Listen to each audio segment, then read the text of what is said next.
Hey everybody, I want to talk about narcissism on social media. Mainly Facebook, because I'm not really on any other social media.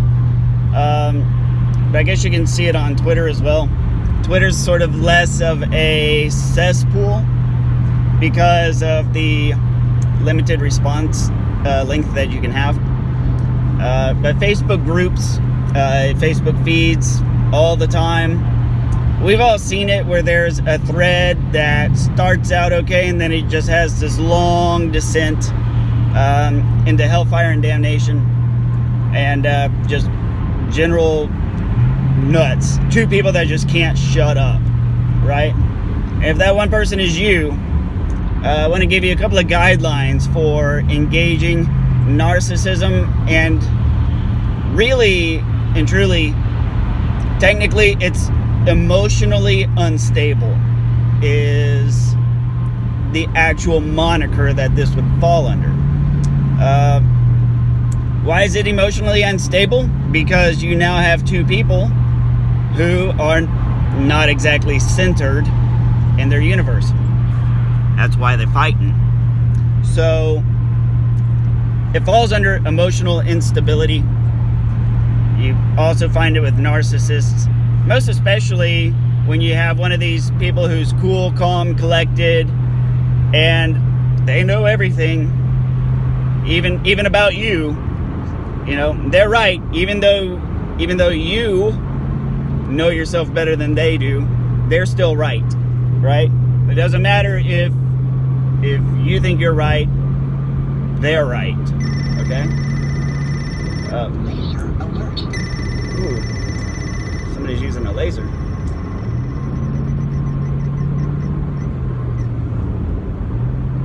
Oh, yep.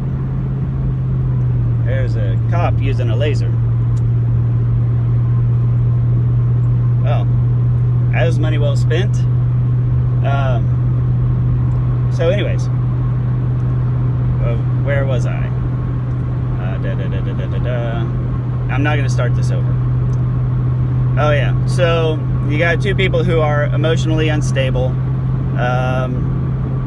going around back and forth. Now, here's why this is bad. I mean, aside from the obvious, it's going to drain you emotionally. There's a really good phrase: when you play stupid games, you win stupid prizes, right?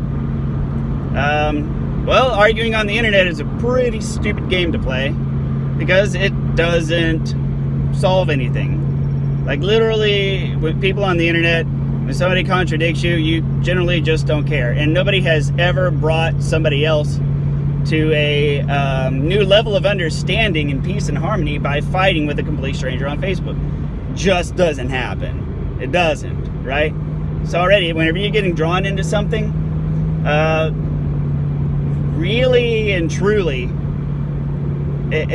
this is what you need to know about yourself when you get pulled into these fights. You need to develop yourself in the area of giving zero fucks, to put it colorfully. But more so than that, you've got to learn to be okay with people having the wrong idea about you, right? We like to put our best foot forward.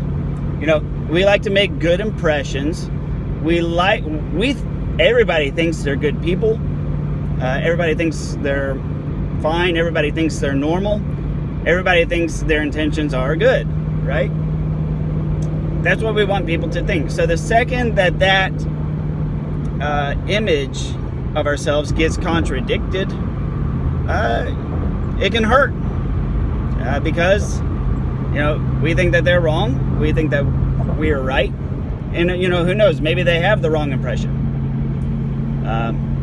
It doesn't matter.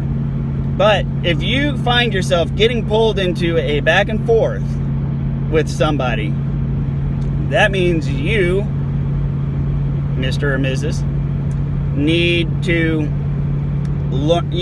develop yourself. You've got an area of self-improvement that you need to focus on, because really and truly, for anyone to be on the internet and stay sane, you have to be okay with people having the wrong idea.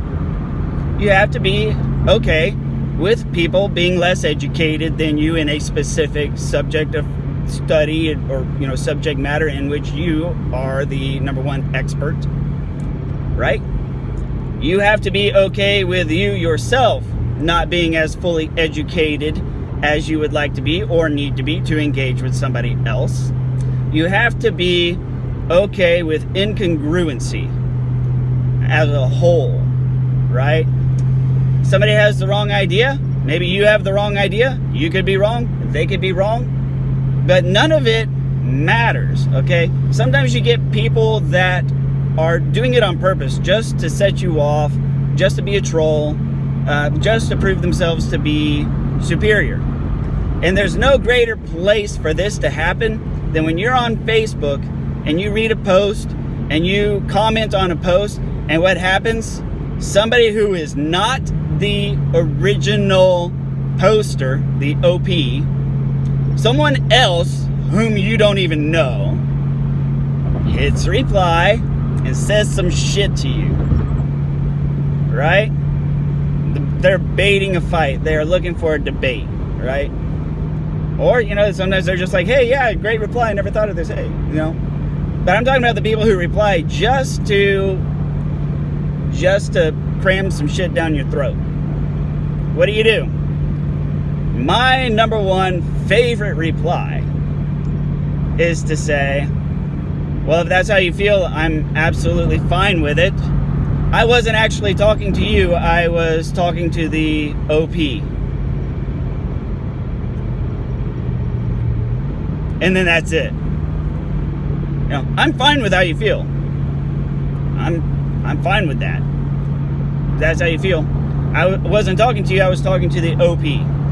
Now, if somebody comes in and says some shit like, this is offensive to me, blah, blah, blah, and say, if you're offended, I'm okay with that because I wasn't speaking to you. I was speaking to whoever the OP is.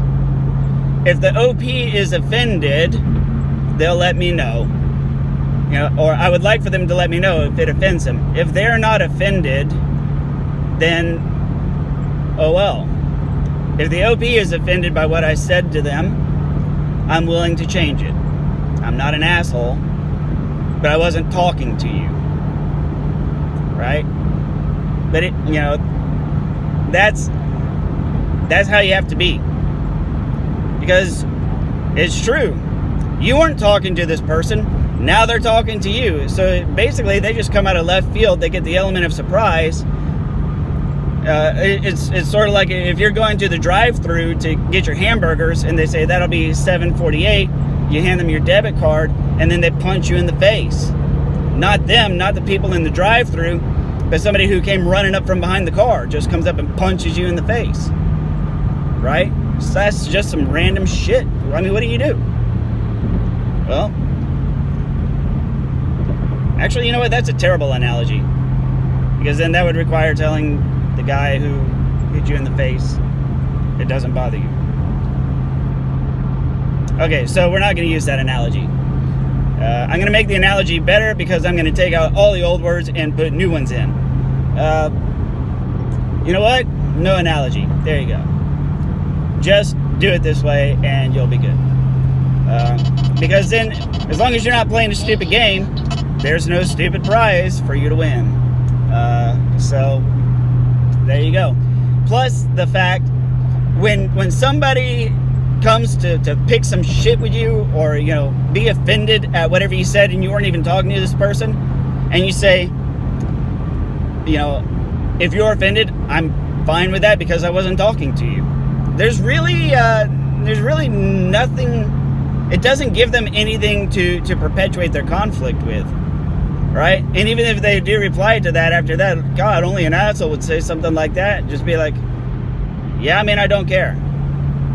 And then just don't talk to them, right? You once you tell them that you don't care and that you're okay with them being offended and it doesn't bother you because you just don't give a shit, stop talking because you won the game right there. At that point, you've won. The only thing you can do is fuck up and lose your title. Like Apollo Creed in Rocky. He fucked up doing an exhibit match. You saw what it cost him, right? So don't be that, don't do that. If you're too young to get the Rocky reference, I apologize, but I don't care, I'm okay with it. Look it up. Anyways, that's what I got for you on social media. Just be fine. Let idiots be idiots, right? If somebody comes on being stupid, they don't need your help looking stupid. They don't, trust me. Stupid people do not need your help to look stupid. They don't. They're plenty good at looking stupid on their own without you coming in trying to make them look stupid, right? You say, oh wow, that's pretty stupid, and that's how you look. I ain't got to do anything, dumbass. So thanks very much for watching. Please like, comment, or share. I'll see you on the next video.